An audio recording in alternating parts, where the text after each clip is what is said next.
பொதுவாக law of அட்ராக்ஷனில் மேனிஃபெஸ்டேஷனுக்கு என்னெல்லாம் method practice பண்ணுறோம்.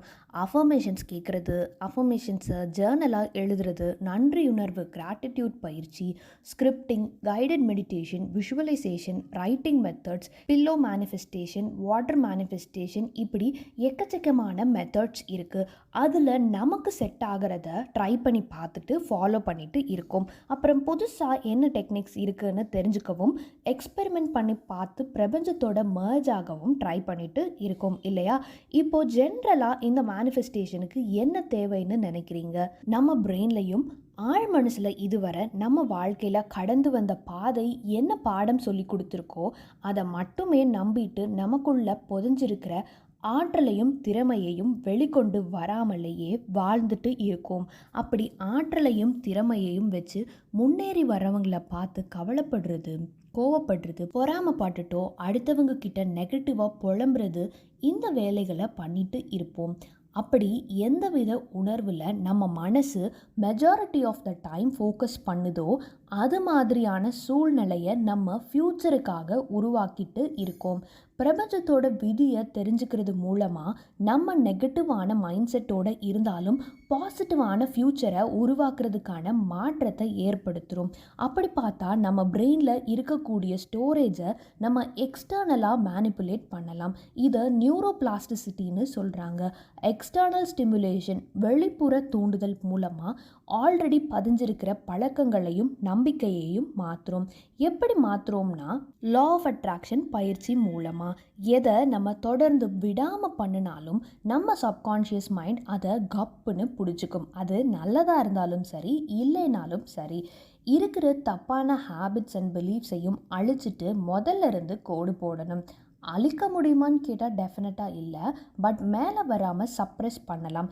எப்படி சப்ரெஸ் பண்ணலாம்னா, பால் பொங்கும் போது 2 சொட்டு தண்ணீர் விட்டால் அடங்கும்ல, அந்த மாதிரி நெகட்டிவான விஷயம் வர்றப்போ பாசிட்டிவான எண்ணங்களை அது மேலே போடணும். பிரபஞ்சம் நம்ம பேசுகிறத நினைக்கிறத கேட்டுக்கிட்டு இருக்குன்ற எண்ணம் தோன்றணும்.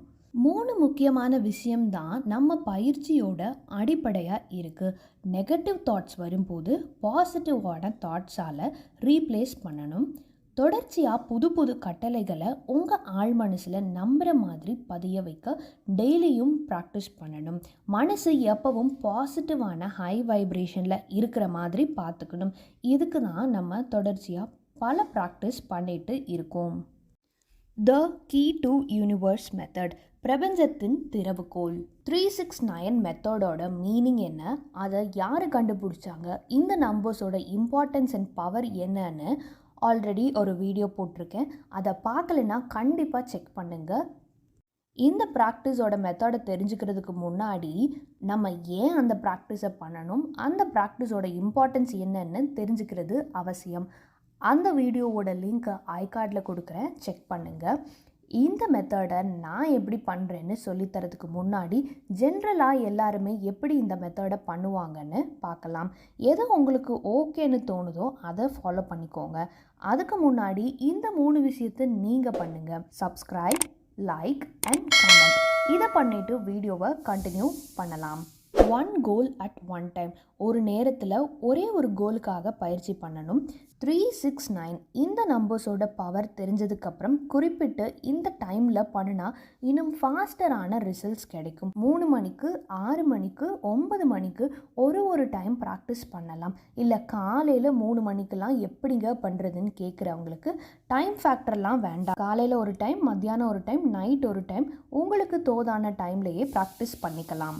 என்ன ப்ராக்டிஸ் பண்ண போகிறோம், எப்படி ப்ராக்டிஸ் பண்ண போகிறோம்?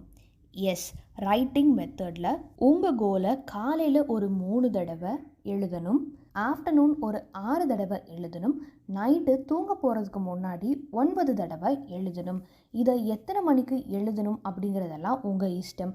பட் ஒரே ஒரு கண்டிஷன், 369 3, 6, 9 நாட்களில் இல்லை, இதை ஆட் பண்ணுனா 3ஆல் வகுக்கக்கூடிய எண்கள் 12, 21, 24, 48 இந்த மாதிரி எண்கள் வரக்கூடிய நாட்களில் உங்கள் பயிற்சியோட ப்ராக்டிஸ் இருக்கிற மாதிரி பார்த்துக்கோங்க. ஒவ்வொரு டைமும் எழுதும்போது உங்கள் ஃபீலிங்ஸ் மொத்தமாக அந்த விஷயம் நடந்து முடிஞ்ச மாதிரி உணர்வு பூர்வமாக உணர்ந்து எழுதணும். ஸ்டேஷனுக்கு எழுத மட்டும்தான் செய்யணும்னு இல்லை, விஷுவலைஸ் பண்ணலாம், அஃபர்மேஷன் சொல்லலாம்ல. அப்போது இந்த 369 மெத்தடை எப்படி ஃப்ரேம் பண்ணிட்டேன்னா, காலையில் 3 டைம் விஷுவலைஸ் பண்ணுவேன், அதுவும் 9 செகண்ட்ஸ்க்கு. ரொம்ப லாங் டியூரேஷன்னா தேவையில்லாத எண்ணங்கள் உள்ள குறுக்கிடும். ஸோ கரெக்டாக 9 செகண்ட் 3 தடவை விஷுவலைஸ் பண்ணுவேன். மத்தியானம் 6 டைம் அஃபர்மேஷன்ஸ் மாதிரி வாய் விட்டு சொல்லுவேன். எழுதுறதை விட இது கம்மியான டைம்லேயே முடிஞ்சிடும். இது ஈஸியாக எனக்கு தோணுச்சு.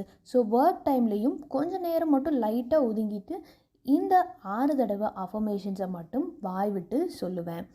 லாஸ்ட்டாக நைட்டு 9 டைம் எழுதுவேன். தூங்க போகிறதுக்கு முன்னாடி என்னோடய ஸ்கிரிப்டிங் டைரியில் 9 டைம் நடந்த மாதிரி ஃபீலிங்ஸோடு எழுதுவேன். 369 மெத்தடை இப்படி தான் எனக்கு ஏற்ற மாதிரி கன்வீனியண்ட்டான மெத்தடில் நான் ஃபாலோ பண்ணுறேன். இதை நீங்கள் இப்படியே ஃபாலோ பண்ணணும்னு இல்லை, உங்களுக்கு கன்வீனியண்ட்டாக இருக்கிற டைமில் இந்த 3 ப்ராக்டிஸை மாற்றி மாற்றி கூட பண்ணிக்கலாம். காலையில் எழுதலாம், மத்தியானம் அஃபர்மேஷன் சொல்லலாம், நைட்டு விஷுவலைஸ் பண்ணலாம். உங்களுக்கு எது ஈஸியாக இருக்கோ, எந்த மெத்தட் பண்ணால் உங்களுக்கு ஸ்ட்ராங்கரான ஃபீலிங்ஸ் வருதோ அந்த மெத்தடை நீங்கள் 3 தடவை ஃபாலோ பண்ணிக்கலாம். இல்லை நான் சொன்ன ட்ரெடிஷ்னல் மெத்தட் மாதிரி 3 தடவையும் எழுதணும்னாலும் எழுதிக்கலாம். At the end of the day positive vibrations 3, 6, 9 மல்டிபிள்ஸில் யூனிவர்ஸ்க்கு போகணும், அவ்வளோதான். இந்த மெத்தடை ட்ரை பண்ணி பார்த்துட்டு எது உங்களுக்கு கன்வீனியண்ட்டாக இருக்குது, நம்பர் 1 மெத்தடா இல்லை நம்பர் 2 மெத்தடா அப்படின்னு கமெண்ட்டில் சொல்லுங்கள். மீண்டும் இன்னொரு வீடியோவில் உங்களை சந்திக்கிறேன். நன்றி.